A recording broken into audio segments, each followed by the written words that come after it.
nomads. We have no settled home. We live on the grassy plains.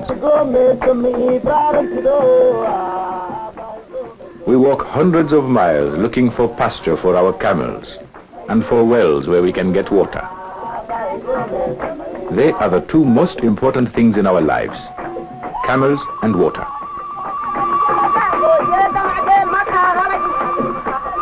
This is Ishmael. It is a Muslim name, for we are all believers in Allah the Compassionate.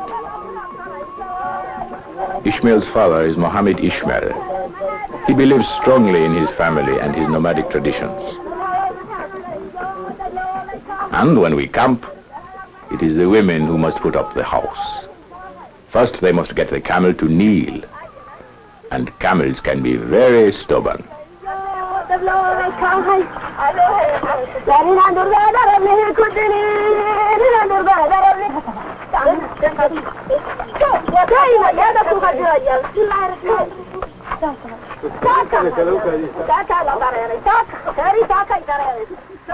The house is made of hoops and bent roots, and mats of grass and animal skins. Only the women know how to put up the house. Somali men wouldn't know how even if they had to. But no Somali man would ever think of doing it. It is woman's work. The insects are harmful at this time of year. Camels often get many sores from insect bites. So Ishmael and his uncle must put medicine on it. And nobody likes medicine, I guess, not even camels. The hoops are up for the house. It only takes a few minutes. Then the women start tying on the mats.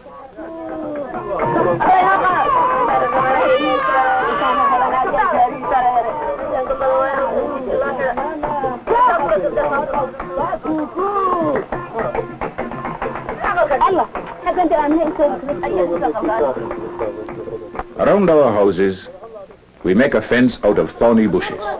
That's to keep the wild animals away, like hyenas and cheetahs and even lions. They don't often attack people, but we must watch the goats and the young camels. The house is just about finished, just in time for the night.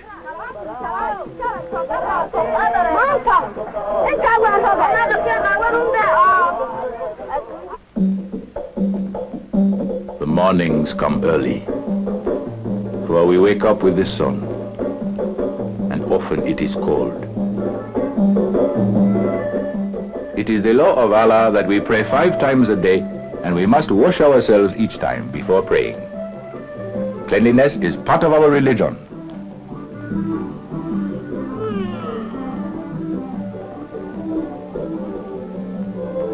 The camels have spent the night fenced up behind the thorn bushes.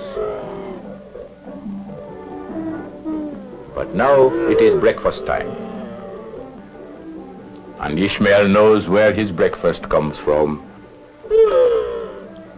Our most important food is camel milk. Often on long trips it is the main food we have. Now come on, Akbar. Don't be so greedy. He is impatient. See how he stamps his foot.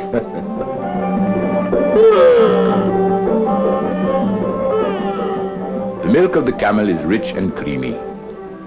Ishmael has drunk it all his life.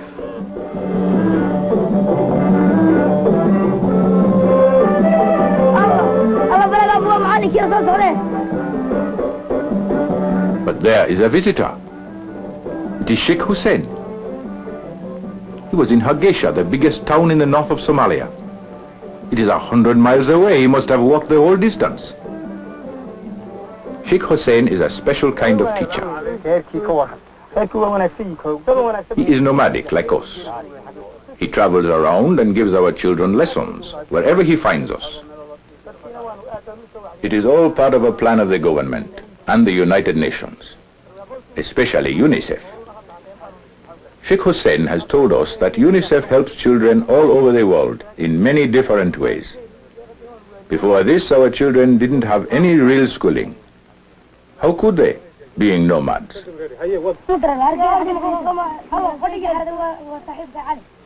It is not necessary to have a schoolhouse to have a school, and Sheikh Hussein simply gets all the children together and teaches them under a shady tree.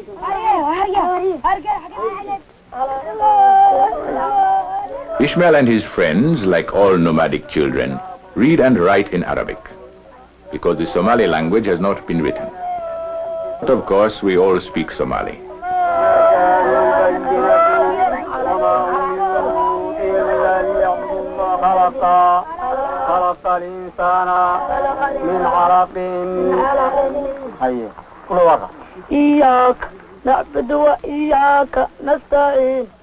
The students write with soft sticks.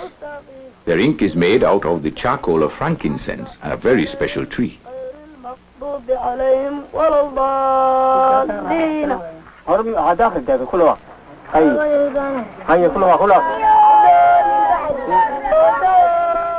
Hussein looks pleased. The children have not forgotten too much. Perhaps because there is no written language, Somalis remember things that are spoken.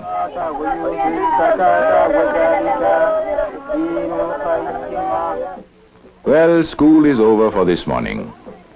The children will return tomorrow after the sun has risen. And now Ishmael's work begins. He must take the camels to pasture.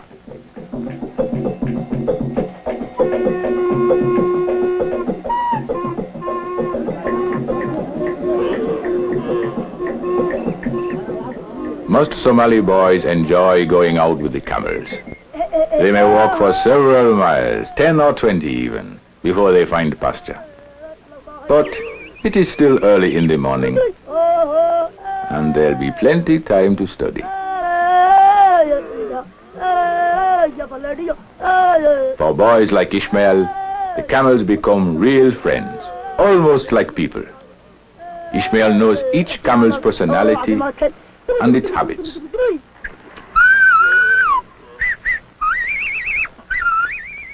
Today they will not have to walk too far.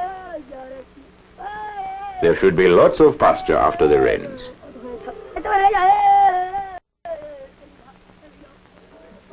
The women stay at the camp.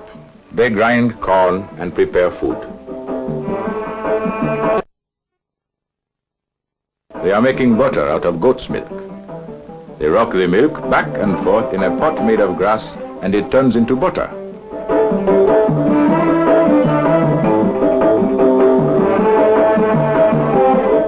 Somali women make mats too, like carpets.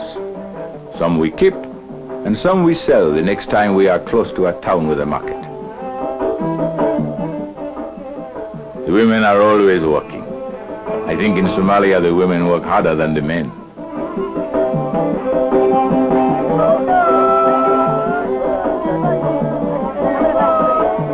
You can always tell when the rainy season is finished in the way the women dress. They put on their most colorful clothes. And of course then we have plenty of water to wash things in.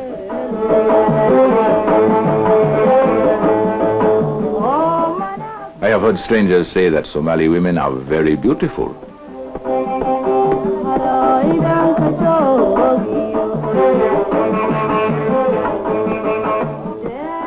With good pasture near the camp, Ishmael can often stay fairly close to his sisters. They look after the goats. They stay out all day until the sun goes down. The camels will eat almost anything. They can even chew up sharp cactus leaves. Ishmael has strong teeth too. He cleans them with a small stick several times a day.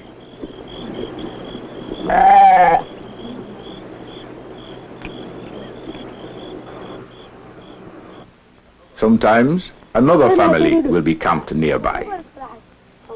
This is Ishmael's friend, Abdi. They are playing a game. I don't think it even has a name. You dig a hole in the sand, then try to throw something into it.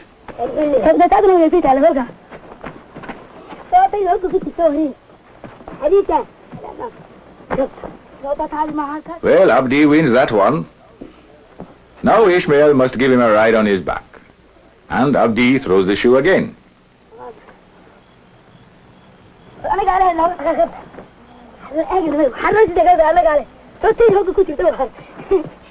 Abdi says he is going to be a fierce warrior, but Ishmael tells him he is as fierce as the dik-dik, a small deer, no bigger than a rabbit, who runs at the slightest sound.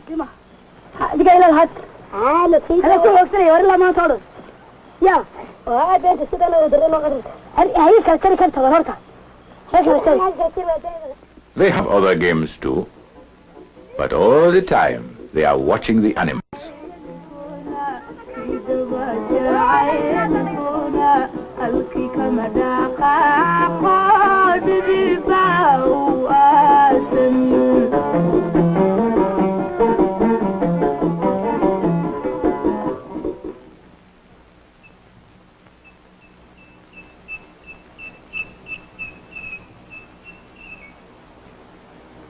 And Ishmael studies whenever he can. For Somali children know that a few years ago there were very few schools or teachers. It is men like Sheikh Hussein who are making the difference, bringing education to our children. He wants Ishmael to go to school in Hargeisa. It would be a great opportunity. Hussein is my cousin, and I can remember how he studied and how many people laughed at him. But he told me about mathematics and chemistry. He could explain how things grow, how the stars moved, and the clouds.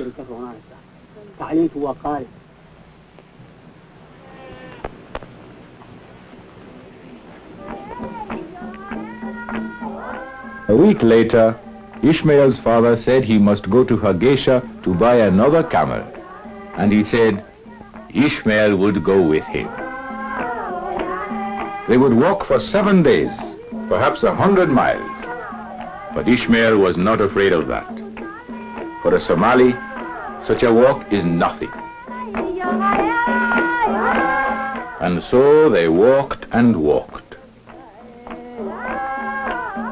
The country is flat and stony, but at least there was some water, a few growing things. Ishmael had never realized that Somalia was such a big country, and he knew even then that he was only seeing a very small part of it.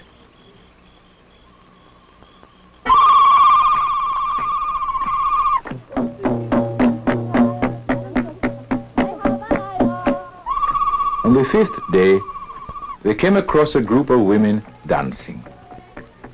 They were giving thanks to Allah for the rains, for that meant the camels would give lots of milk, and their own babies would not die of heat and sickness.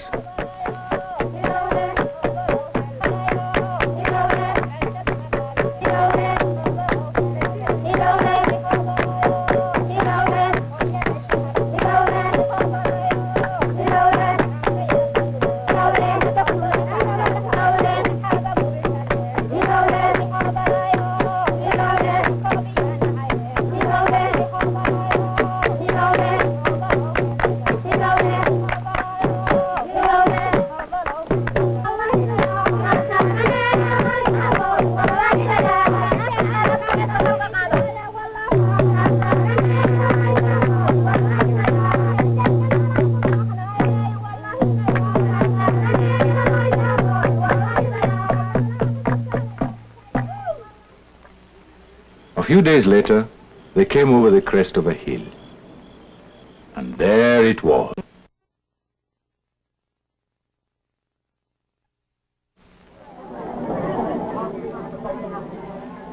And this was the market.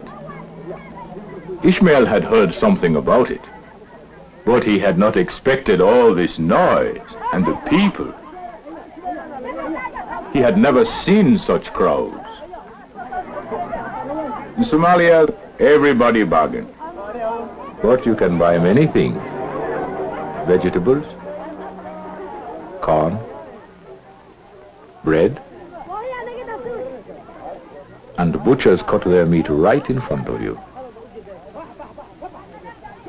The United Nations has people in Africa who are teaching us about healthy food. Some of them are from the Food and Agriculture Organization. Others come from UNICEF. UNICEF helps children all over the world with their food, health and education. And we are just learning about machines and sprays that kill insects. At first, some people thought it was magic. And Allah forbids magic. But Hussein told me it was not magic. It was scientific.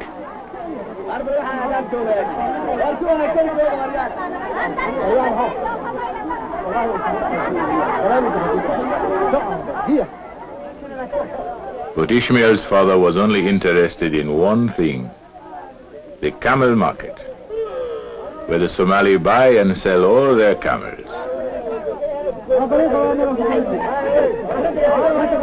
Ishmael's father looked at many camels. Some were too small, some were too expensive.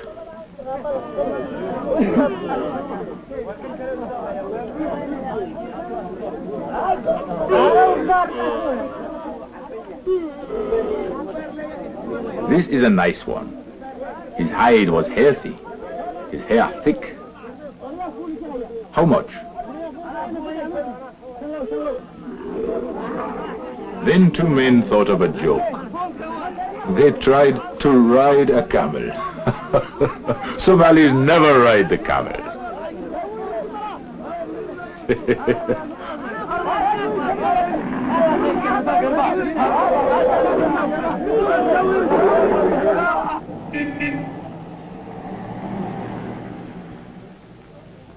Ishmael had never seen trucks like that before, and so many of them.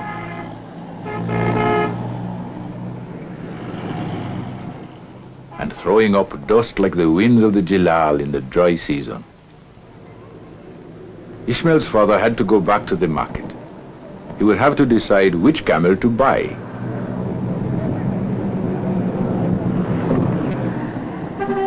Ishmael had another idea. At the end of the street,